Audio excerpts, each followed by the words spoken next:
काजल सुनो जरा। अब क्या हुआ? अच्छा भला बिग बॉस देख रही थी मैं, फिर से डिस्टर्ब कर दिया तुमने। हुआ क्या? बोलोगे आप कि भूत जैसे खड़े रहोगे? अरे काजल, मैं ये बोल रहा था कि आज मेरी मीटिंग है बॉस के साथ, तो मैं आज जल्दी फ्री हो जाऊंगा ऑफिस से, तो मैं घर जल्दी आ जाऊंगा। आज 1 बजे तक आ जाऊंगा मैं घर, तो लंच में कुछ अच्छा सा बनाना। हाँ हाँ ठीक है, जाओ। ये बात तो तुम मुझे फोन करके भी बता सकते थे। चलो अब तुम जाओ ऑफिस, मैं लंच बना दूंगी। चलो ठीक है, मैं जा रहा हूँ। अरे बहन, तू अचानक से यहाँ कैसे आ गई? तूने तो मुझे बताया ही नहीं कि तू आने वाली है, कॉल भी नहीं किया मुझे। सब ठीक तो है ना बहन? अरे भैया, मैं अब उस घर में नहीं रह सकती। मेरी जितनी क्षमता थी मैंने उस घर में सह लिया। मैं जितना सह सकती थी सब कुछ सहा, लेकिन अब मैं वहाँ एक दिन भी नहीं रह सकती। इसीलिए भैया मैं वो घर छोड़कर आ गई हूँ। भैया, अगर आपके घर में थोड़ी सी भी जगह हो मेरे लिए, तो क्या मैं आपके साथ रह सकती हूँ क्या भैया? अरे बहन, कैसी बातें कर रही है? ये तेरा भी तो घर है, तू जब तक चाहे तब तक रह सकती है। तू बिल्कुल आराम से रह सकती है बहन, तू टेंशन मत ले। तुझे कहीं जाने की जरूरत नहीं है। तू मेरी बहन नहीं, तू मेरा भाई है, भाई, समझी ना? तुझे उन लोगों के सामने झुकने की जरूरत नहीं है, और मैं तुझे किसी भी चीज की कमी नहीं होने दूंगा। आओ बहन, और तुम रहो आराम से। ये तुम्हारा भी उतना ही घर है जितना मेरा है। ये देखो महारानी को आकर टपक गई हैं। अभी माँ को गए 3 महीने भी नहीं हुए हैं और इनके नखरे चालू हो गए हैं। इनको अपना घर छोटा पड़ गया था जो हमारे घर टपक पड़ी हैं। आ गई हैं यहाँ मुफ्त का खानी। चलो अब छोड़ो, आ ही गई हैं तो अब रहेंगी ही सही। चलो अब आ गई है तो नौकरानियों जैसे काम ही करवाऊंगी इनसे। मुफ्त का खाने तो नहीं दूंगी मैं इनको। बहन तू आकर बैठ, मैं जा रहा हूँ ऑफिस, और आज ऑफिस में मेरी मीटिंग है, तो मैं जल्दी ही आ जाऊंगा घर 1 बजे तक, ठीक है? तब तक तू आराम करना। ठीक है भैया। काजल देखो, दीदी आई है, दीदी के लिए नाश्ता पानी लेकर आओ, और मैं जा रहा हूँ ऑफिस। दीदी का अच्छे से ख्याल रखना। जी अभी लाती हूँ नाश्ता पानी। जी बिल्कुल अच्छे से ही ख्याल रखूंगी। चल बहन, आराम से बैठ, मैं चलता हूँ। ठीक है भैया, आप आराम से जाओ, अच्छे से जाना। आजकल का जमाना बहुत खराब हो गया, कब अपनी बहू बेटियों को घर से बाहर निकाल दें कोई भरोसा नहीं है। इसीलिए आप लोग सब अपनी बेटी, अपनी बहन की शादी सोच समझकर अच्छे परिवार में करें। दीदी लो पानी लाई हूँ, लो पानी पी लो। अच्छा किया भाभी जो पानी लेकर आप आ गई, मुझे बहुत जोर वाली प्यास लग रही थी। हाँ हाँ दीदी, मुझे पता था तुमको बहुत प्यास लगी होगी, क्योंकि वहाँ से पैदल तो आई होगी। तुम्हारे ससुराल वाले ने तो 1 रुपया भी नहीं दिया होगा। झोला तो सिर्फ दिखाने के लिए लाई हो, इतना बड़ा बैग, उसमें लाई तो कुछ भी नहीं होगी, क्योंकि मुझे पता है कि आपके ससुराल वाले तो कितने जालिम हैं। तो भला आपको 1 रुपया भी कैसे दे देंगे वो? अब मायके ना आ गई हो तो पियोगी भी और खाओगी भी पेट भर के पूरा दिन। अरे भाभी, ऐसा भी नहीं है कि मेरे पास 1 रुपया नहीं है, मेरे पास थोड़े पैसे रखे हैं। और भाभी मैं पैदल नहीं आई हूँ, मेरे पास जो पैसे थे मैं उससे ही बस में चढ़ के आई हूँ। गर्मी का टाइम है इसलिए प्यास लगती है। अच्छे से पानी पी लेना। पी लिया ना? हाँ भाभी पी लिया। अच्छा दीदी, तो अगर पानी पी लिया हो तो जाओ किचन में खाना बना लो। आज आपके भैया फोन लगा रहे थे अभी, बोले कि दीदी से ही खाना बनवाना। अच्छा, मैं दीदी के हाथ का ही खाऊंगा, तो जल्दी से जाओ और अच्छा खाना बना लो आप अपने भैया के लिए, क्योंकि वो आज जल्दी आ जाएंगे ऑफिस से। ठीक है भाभी, मैं जाती हूँ, बना देती हूँ। दीदी थोड़ा जल्दी बना लो, क्योंकि वो आने ही वाले होंगे, 1 बजे आने का बोला था। ठीक है भाभी। अरे मेरी प्यारी ननद कितनी पागल है, वो तो सोची होगी कि अच्छा मैं अपने मायके जाऊंगी, वहाँ तो रौब जमाऊंगी, कोई काम धाम नहीं करना पड़ेगा, ऐसे रहूंगी ठाट बाट में। लेकिन उसको कहाँ पता कि मैं भाभी हूँ।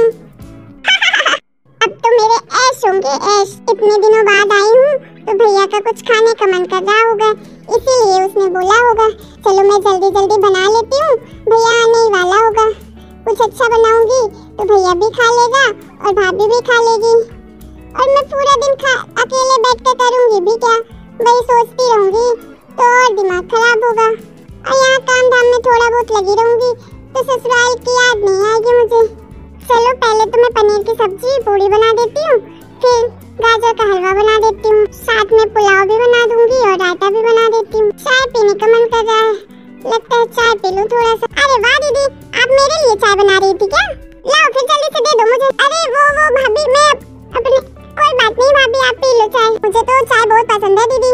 थैंक यू सो मच दीदी, आप मेरा इतना ख्याल रखती हो। चलो मैं दीदी जा रही हूँ अपने रूम पर, आप जल्दी से खाना बना लो, और हाँ बर्तन भी साफ कर देना और साफ सफाई भी कर देना, ठीक है? भाभी तो मेरी चाय लेकर चली गई। चलो कोई बात नहीं, भाभी पी ले, जो जिसके नसीब में होता है वो उसी को मिलता है। अब भला मैं उनको मना तो कर नहीं सकती थी, अब कैसे मना कर दूं? बड़ी है मुझसे। चलो अब मुझे बर्तन भी साफ करने हैं, बर्तन साफ कर लेती हूँ जल्दी से। और वैसे भी भाभी सही ही तो बोल रही थी, जितना तुम काम करोगी उतना ही तुमको ससुराल की याद नहीं सताएगी। तो सही तो है, ससुराल में भी तो काम ही करती थी, लेकिन वहाँ 10 बातें सुनाते भी थे। और मायके में भी वही काम करूंगी, लेकिन कम से कम लोग सुनाएंगे तो नहीं, प्यार से बातें तो करेंगे मेरे से। कितनी अजीब बात है ना, जब मेरी माँ थी तो मुझे कितना लाड प्यार करती थी। मैं आती थी तो जल्दी से मेरे हाथ पैर धुलाती थी और फिर उसके लिए मेरे लिए गरम गरम खाना लगाती थी, जो मेरा मनपसंद का हो। माँ के जाने के बाद तो बहुत ही अजीब लगता है यहाँ। भैया तो फिर भी मेरे बहुत अच्छे हैं, लेकिन वो तो ऑफिस के काम में ही बिजी रहते हैं। और भाभी को पता नहीं क्या हो गया है अब। जब तक माँ थी तो बड़ा लाड प्यार से रखती थी। जब से मैं यहाँ आई हूँ तब से बस भाभी मुझसे काम ही करवा रही हैं, एक प्यार से बात नहीं कर रही है मुझसे। अब भैया को ये सब मैं बोल भी नहीं सकती हूँ, भाभी और भैया के बीच में लड़ाई तो करवा नहीं सकती हूँ मैं। चलो कोई बात नहीं।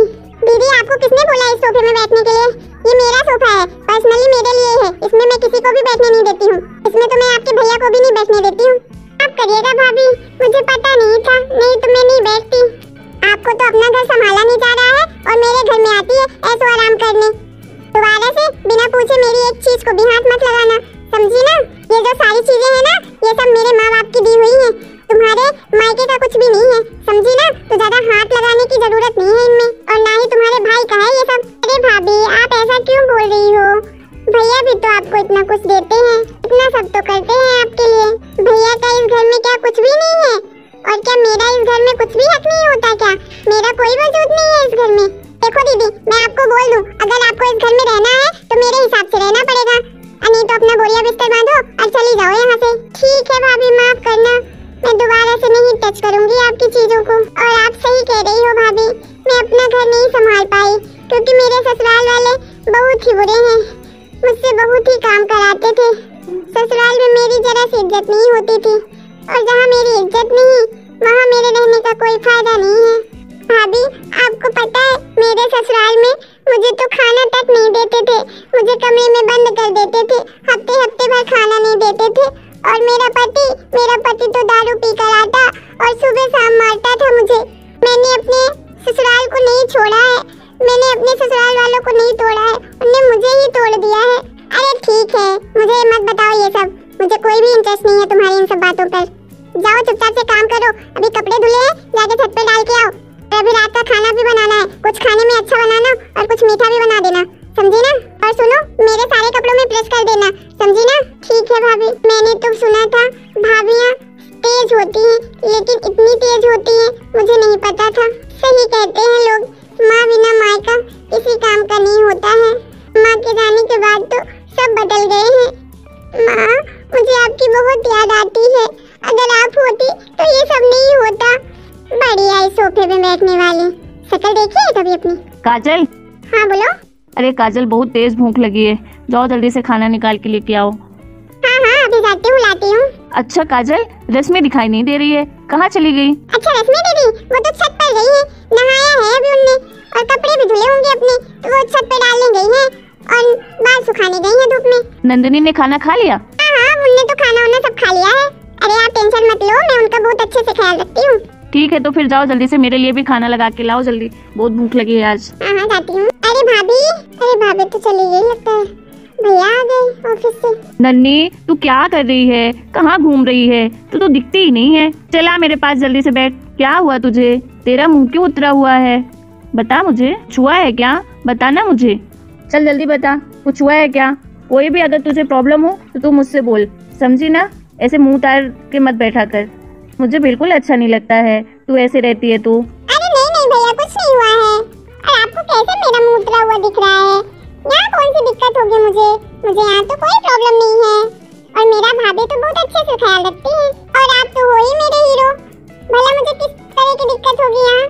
अरे वो तो मैं छत पर थी, बहुत तेज धूप लगी इसलिए आ गई नीचे। हाँ, तेरी भाभी ने बताया कि तू छत पर गई है, कि तूने नहाया और बाल सुखाने छत पे गई थी। भाभी ने ये सब कहा? हाँ, मैं वही करने गई थी, बाल ही सुखाने थे मुझे। आपको पता है तो है मेरे बाल कितने मोटे हैं, सूखते ही नहीं है। अच्छा चल, तू ये बता, खाना खाया तूने? हाँ भैया, मैंने खाना खा लिया है। हाँ तो थोड़ा सा मेरे साथ भी खा ले। चल मेरे साथ खाना खा, अभी भाभी ला रही है। नहीं नहीं भैया आप खाओ, मेरा पेट भरा हुआ है, मैं नहीं खाऊंगी। अच्छा चल ठीक है, चल हो गया, जा तू आराम कर ले। और सुन, काम वाम कुछ भी नहीं करना, समझी ना? तेरी भाभी है, सब कुछ कर लेगी। है ही कौन, 3 लोग तो घर में रहते हैं, तो क्या दिक्कत है, तो कर लेगी भाभी सब। ठीक है भैया। दीदी आप भी खाना खाओगी क्या? आपके लिए भी लेके आऊं? अरे नहीं नहीं भाभी आप मेरे लिए मत लाओ, कहीं चुड़ैल ने अपने भैया को सब कुछ बता तो नहीं दिया। ठीक है दीदी, अगर नहीं खाना है तो जाओ आराम कर लो, मैं आपके भैया के लिए ही लगा देती हूँ खाना। पूरा दिन इधर उधर घूमते रहते हो तो आप थक गए होगे, जाओ आराम कर लो। ठीक है भाभी। ठीक है, तू जा बहन आराम कर, और मैं भी खाना खा लेता हूँ। भाभी कैसे नाटक करती है भैया के सामने, वो तो मुझे बिल्कुल भी पसंद नहीं करती है। भैया के सामने कुछ और बनने की कोशिश करती है और मेरे सामने तो और रहती है। इतने बड़े घर में कोई नहीं है जो मुझसे प्यार से बात कर सके। भैया हैं जो कि वही प्यार से बात करते हैं, और भाभी तो मुझे बिल्कुल भी पसंद नहीं करती। काश माँ आप होती यहाँ, मैं आपसे सारी बातें करती। अब अकेली बैठी हूँ अपने रूम पे, कोई बात करने वाला नहीं है। मैंने तो कभी नहीं सोचा था कि मुझे इतनी खराब भाभी मिलेगी। माँ आपकी बहुत याद आती है, मुझे बहुत याद आती है। अब तो मेरे जीने का कोई मकसद ही नहीं है, मुझे लगता ही नहीं कि मैं क्यों जीऊँ, किसके लिए जीऊँ। कोई अंत तक मेरा सहारा ही नहीं बनेगा। ससुराल में ऐसी नौबत है कि सांस नहीं ले पाती, और मायके में तो कोई इज्जत ही नहीं है। भैया आखिर कब तक मेरे साथ रहेंगे? अब भगवान ही है कि कुछ करे मेरे लिए, नहीं तो मैं ये सब सह नहीं पाऊंगी। आखिर मैं भैया के लिए कब तक बोझ बनी रहूंगी। चलो अब मुझे नींद आ रही है, सो जाती हूँ। माँ कहाँ हो तुम? बहुत याद आती है। कोई नहीं है यहाँ जो लाड प्यार करके मुझे सुला दे। अरे ओ महारानी उठ जा, 9 बज गए हैं, तुम्हारे भैया भी चले गए हैं ऑफिस, अभी तक तुम उठी नहीं हो दीदी, उठ जाओ। रात भर क्या कर रही थी? खजाके मार मार सो रही हो। अरे अरे वो भाभी अभी मेरी नींद थोड़ा सा लेट लगी थी, इसलिए मेरी नींद नहीं खुली। क्या कर रही थी रात भर? आपको रोज रोज बताना पड़ेगा क्या काम करने के लिए? टाइम से उठा करो कि मुफ्त की रोटियां ही तोड़नी है। 10 बज गए हैं, सारा घर का काम पड़ा हुआ है, जाओ जल्दी से साफ सफाई करो। मैं रोज रोज आपको बोलने नहीं आऊंगी, इतना समझदार होना चाहिए। आपका लगता है इसीलिए ससुराल में ये हालत थी। आप तो सोती रहती हो 10 बजे तक, उठती ही नहीं हो। दीदी मैं आपको लास्ट टाइम बोल रही हूँ, इस घर में अगर रहना है ना आपको तो ढंग से रहना पड़ेगा, सारे काम करने पड़ेंगे। मैं आपको रोज रोज बोलने नहीं आऊंगी, ये आपका ससुराल नहीं मेरा ससुराल है, और मेरे हिसाब से आपको रहना पड़ेगा, समझी ना? हाँ भाभी मैं जानती हूँ कि आपका ससुराल है, मेरा नहीं है। मुझे ये भी पता है यहाँ पर मेरा कोई हक नहीं है, मेरा कोई अस्तित्व नहीं है। भैया कहाँ है? क्या भैया कहाँ है? क्या है भैया से काम तुमको? भैया के पास तुम्हारे 10 बजे तक का सोने का टाइम नहीं है, वो ऑफिस चले गए हैं और मुझे बोल कर गए हैं मेरी बहन को जगाना नहीं, उसे सोने देना आराम से। कितने अच्छे हैं मेरे भैया, मैं कितनी सौभाग्यशाली थी, मुझे इतने अच्छे भैया मिले। हाँ बहुत अच्छे हैं तुम्हारे भैया। देखो तुमको अगर यहाँ रहना है तो ढंग से रहना पड़ेगा, बिना बोले कुछ करना पड़ेगा, नहीं तो तुम अपना बोरिया बिस्तर निकालो और भागो यहाँ से, चलो निकलो। अरे नहीं नहीं भाभी आप प्लीज ऐसा मत करो, मैं कहाँ जाऊँगी? ससुराल में तो जा नहीं सकती, मैं यहाँ रह सकती हूँ, प्लीज मुझे रहने दीजिए, मैं सारा काम करूँगी, आपको किसी भी शिकायत का मौका नहीं दूंगी। ऐसे आपको कुछ नहीं बोलना पड़ेगा, मैं सारा काम कर दूंगी। भाभी प्लीज मुझे मत जाने दो, मुझे मत निकालो घर से। भाभी अरे आप कब आए? इतना जल्दी कैसे ऑफिस से घर आ गए? आज ऑफिस नहीं है क्या? नहीं ऑफिस तो था, लेकिन मैं गया ही नहीं ऑफिस आज। मैं तुम्हारी बातें ही सुन रहा था, बाहर हॉल में तुम्हारी बातें सुनाई दे रही थी। मुझे कल ही पता चल गया था, मेरी बहन का उतरा हुआ मुंह मेरे बार बार सामने आ रहा था कि ऐसे क्यों उदास रहती है।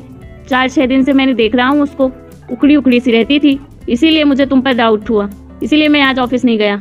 और तुम बताओ तुम्हारी हिम्मत कैसे हुई मेरी बहन से ऐसे बात करने की? अरे भैया कुछ नहीं है, बस भाभी ऐसे ही बोल रही थी, आप प्लीज भाभी को कुछ मत बोलो। तू चुप रहे नन्नी, तेरे ऊपर तो और गुस्सा आ रहा है। जब मैंने तुझसे पूछा तो तूने बताया क्यों नहीं? अरे वो भैया मैं तो आप दोनों के बीच लड़ाई नहीं करवाना चाहती थी। देख नन्नी तू मेरे लिए पहले है, ठीक है, और तेरी भाभी बाद में है, समझी ना? और काजल तुम होती कौन हो मेरी बहन को घर से निकालने वाली? तुम कैसे कर सकती हो ऐसे? ये सब बोलने में, ये सब करने में तुम्हें शर्म नहीं आई? तुम भी तो एक औरत हो ना। कल को तुम्हारे साथ अगर मैं ऐसा करूंगा और तुम अपने भाई के यहाँ जाओगी और तुम्हारी भाभी ऐसे करेगी तुम्हारे साथ, तब तुमको पता चलेगा कैसा लगता है। तुम्हारे अंदर इतनी अकल नहीं है कि कैसा व्यवहार कर रही हूँ मैं अपने ननद के साथ। किसी भी बहन को अपने मायके में रहने का शौक नहीं है शादी के बाद, लेकिन सबकी मजबूरी होती है। उसका भी ससुराल तुम्हारे जैसा होता ना तो तुम्हारे यहाँ कदम नहीं रखती, वो भी अपने ससुराल में ही रहती। शर्म आती तुम्हारे जैसे औरतों पे। एक औरत होकर दूसरी औरत का दर्द नहीं समझते हो, क्योंकि औरत को दुख देने वाली ना औरत ही होती है सबसे ज्यादा। चलो माफी मांगो मेरी बहन से, समझी ना? और दोबारा से मेरी बहन के साथ ऐसे बात करने की हिम्मत मत करना, नहीं तो मैं तुमको निकाल के घर से बाहर फेंक दूंगा। अरे दीदी मुझे माफ कर दीजिए। दीदी मैं आपके दुख को नहीं समझ पाई, आप मुझे प्लीज माफ कर दीजिए। मैं एक औरत होकर औरत को नहीं समझ पाई, मुझसे बहुत बड़ी भूल हो गई दीदी, लेकिन मैं नेक्स्ट टाइम ऐसा कभी नहीं करूंगी दीदी। बस इस बार आप मुझे माफ कर दीजिए। अरे नहीं भाभी, आप मुझसे माफी मत मांगिए। आखिर आप मेरी माँ के जाने के बाद आप ही तो हो जो मेरे इस परिवार को बनाकर रखी हो, मेरे मायका लगता है। भाभी अब हंसो और ऐसे उदास मत रहो, अब आप तीनों लोग अच्छे से रहेंगे, प्यार से रहेंगे। तो कैसी लगी आपको स्टोरी? आई होप आप सबको अच्छी ही लगी होगी। आप लोग भी अपनी बहन से इतना ही प्यार करते होंगे, उनके दुखी समय पर जरूर उनका साथ दें। और हाँ, आपको अगर मेरा वीडियो ये अच्छा लगा हो तो आप मेरे चैनल को सब्सक्राइब करें